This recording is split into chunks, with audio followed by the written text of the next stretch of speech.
तुम्हाला कधी प्रश्न पडला आहे का? तुम्हीही ऐकले आहे का की विश्वाचे निर्माते असलेल्या ब्रह्मदेवाने आपल्या स्वतःच्या पुत्रीशी विवाह का केला?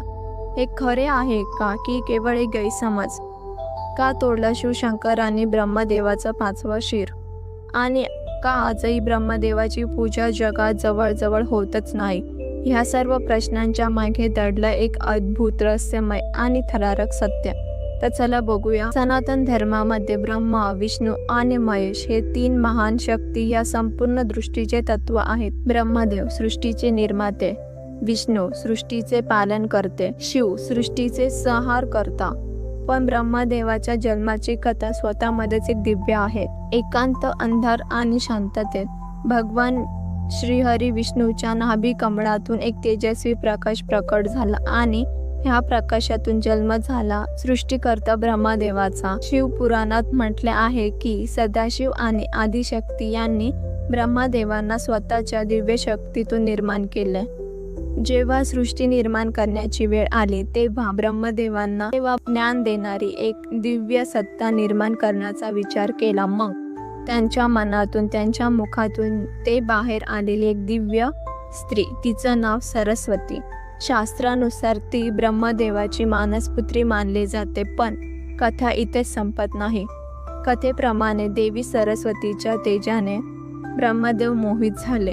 ती ज्ञानाची देवी आणि सौंदर्याची मूर्ती. पण ब्रह्मदेवाचा हा भाव देवांना मान्य नव्हता.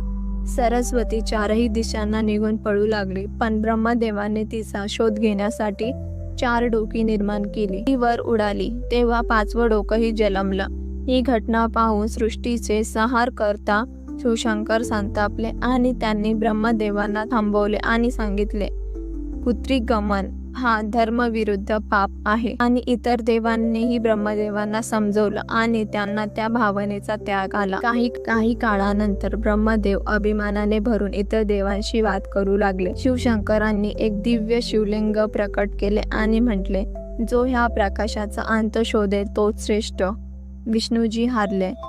पण ब्रह्मदेवांनी केतकी पुष्पाला साक्षी देऊन खोटं सांगितले की त्यांनी शिवलिंगाचा अंत शोधला. हे ऐकता शिवशंकरांनी क्रोधाने म्हटले, अहंकाराने अंध झालेला ब्रह्म, मी तुझं हे पापी अहंकारी पाहतो. आणि त्रिशूलाच्या प्रहाराने ब्रह्मदेवाचं ते 5वं शिर जमिनीवर कोसळलं. केतकीच्या फुलालाही शिवशाप मिळाला.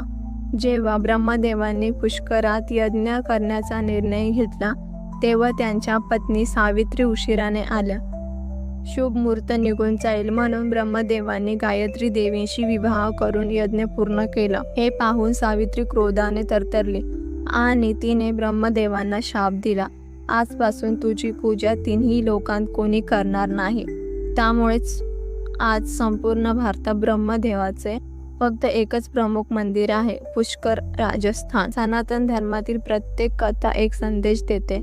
अहंकाराचा फल विनाश, अन्यायालाच फल अपमान आणि सत्यतेचा मार्ग नेहमीच तेजस्वी. तर कमेंटमध्ये जय सरस्वती माता नक्की लिहा.